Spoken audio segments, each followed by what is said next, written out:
So we are in the third week of the protests in Iran, protests that have spread all across the country, protests that are leading people to be killed en masse by the repressive Iranian regime. I should say to anyone watching this, things may be radically different by the time you're watching. There hasn't yet been an intervention by the United States, although it has been somewhat threatened and there have been some military maneuvers cited. But we're talking from a standpoint where what is happening is purely a popular national local uprising against the ayatollahs. And Tom, I think it's hard to see this as anything other than unbelievably inspiring. Mm-hmm. No, I think you're right to put that caveat at the beginning of it, because of the fact that the two, I suppose, developments of this week, one of which is whether or not a locked and loaded Donald Trump is going to follow through on his threats in any way, shape or form. That might change by the time people see this. The other one is that the crackdown is well and truly underway. Yeah. So the very inspiring scenes that we all saw on our social media feeds over the course of the past couple of weeks has given way to kind of silence. The internet blackout that was imposed at the end of last week, essentially the regime and its thugs gunning down protesters under that cover of digital darkness. And now we've just got kind of tentative estimates of how many people might have been killed. These range from anywhere from 2,000 or 3,000 to as many as 12,000, but people who look at this quite closely seem like the upper end of the estimate is entirely likely. So what I think we're seeing here is this is the true face of the Islamic Republic. This is the true face of the regime of the ayatollahs, despite all of the excuse making and useful idiocy in terms of the discussion, particularly in the West, of this Islamist barbaric regime. This is what they do when people don't toe the line.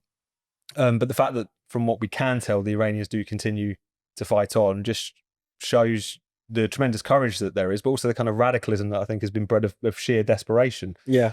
This started, of course, amid a tanking economy, runaway inflation, a political establishment in Iran who couldn't even keep the water running out of the taps. They were so inept and corrupt, but has really propelled people to basically call for the end of the entire regime, chanting death to the dictator, even a bit of kind of Shah nostalgia creeping in, as we were talking about on the podcast last week, because people are desperate for, at the very least, a freer and more prosperous time. So a lot remains to be seen, but you can't help but continue to be inspired by the courage it has taken for them to fight on for this long, but also sat with a sense of dread as we wait to find out just how brutal the crackdown has been that seems to have begun in earnest. Yeah.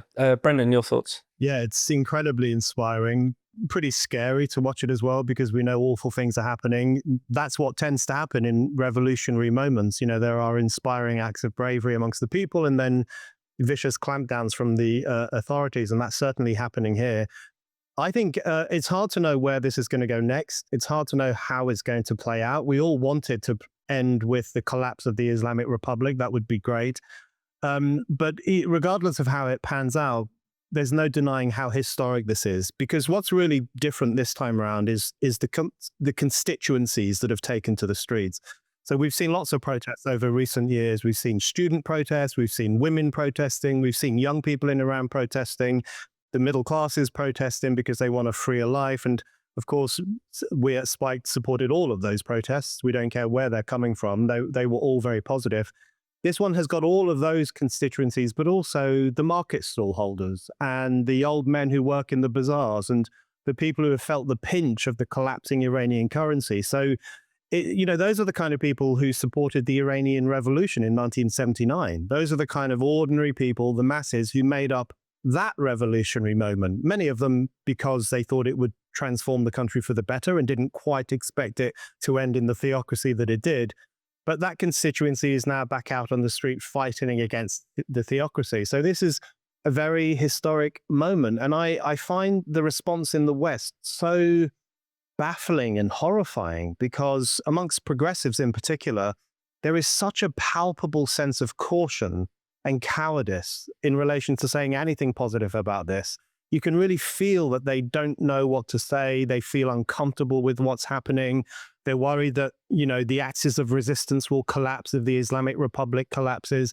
There is a palpable reluctance amongst certain people in the West to say anything positive about this. And I think that tells us a really important story about how messed up our societies are, as well as how messed up the Iranian society currently is.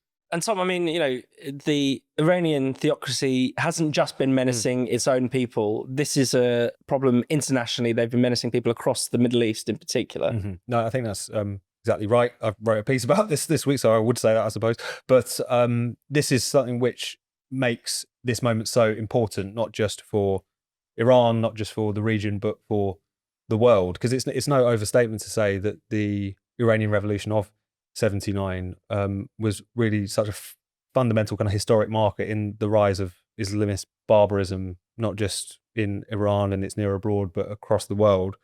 You could talk about the direct sponsorship of terror by the Iranian regime. There's the axis of resistance that we've already touched upon. 1982, the IRGC going to set up Hezbollah in southern Lebanon to menace the Jewish state, which has been doing ever since. The courting of Hamas and Palestinian Islamic Jihad in Gaza, whose kind of full-blown genocidal intentions were made abundantly clear on October the 7th. The Houthis in Yemen, the Shia militias in Iraq, all of these groups working at the direction of the Iranian regime, its funding and training and so on and so forth. That axis, of course, has been pretty fundamentally weakened, not just by Israeli and American bombs over the course of the Gaza war, but also the collapse of Bashar al-Assad in Syria, which kind of, hosted and trained a lot of these militants. But also beyond that, I mean, the Iranian Revolution was incredibly symbolic for Islamist scumbags the world over. I mean, even in the early days, there was a lot of kind of Sunni Islamists who took a lot of inspiration from it. And actually even a lot of the kind of Saudi-backed Wahhabi fundamentalism that was pumped out by the Saudi regime over the course of recent decades was very much kind of in response to the sense that the Ayatollah was trying to claim leadership over this new Islamic vanguard, and that was their attempt to kind of counter it in their own way. And even something like the Satanic Verses controversy, the fatwa, the horrific and outrageous way in which Khomeini kind of wanted to extend his writ to the entire world, calling on Muslims to murder Salman Rushdie, and one of them almost getting very close a couple of years ago. The rise of kind of anti-blasphemy violence across the West, it's inconceivable that it would be on the level that it is now, where this despicable regime.